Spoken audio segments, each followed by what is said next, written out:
في يعني هؤلاء البهايم والجرابيع هم اللي فعلا يقول لك اساءوا الاسلام، فهم فعلا اساءوا الاسلام.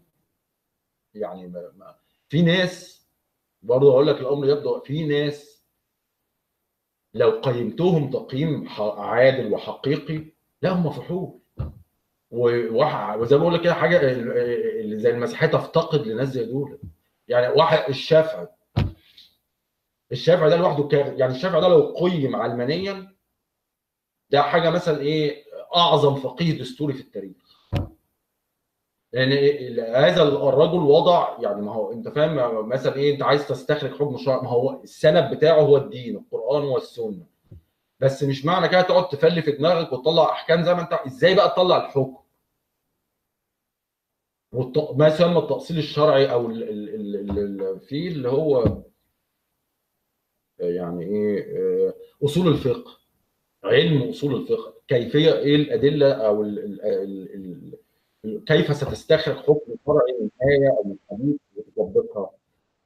هو ده هو وضع المنهج. الشافعي وضع هذا المنهج. بس هو معتمد على شيء انت مختلف معاه، بس هو وضع منهج لاستخراج الاحكام. فده بعرفنا اليوم ده يعتبر فقيه دستوري من العيار الثقيل يعني. بس عشان بقى الايه شويه الجرابيع برضو اساءوا الناس دي ما كانتش بهايم، بس هو ده اللي كان موجود في عصرهم. هو ده الامر اللي موجود في زمانهم. جه بقى شويه الجرابيع، اخوان على زفت، على سيد كفته، على جماعه اسلاميه بتاع المشهد اللي انت شايفه النهارده هو مشهد بعيد تماما. الناس دي كان ممكن تلقى تقدير حتى على المستوى العلماني. الناس دي تلقى تقدير حقيقي. آه، لكن النهارده بسبب الكارثه شويه البهايم اصبح مين بقى اللي في يعني انا بكلمك الشافعي وابن تيميه، اصبح مين اللي موجود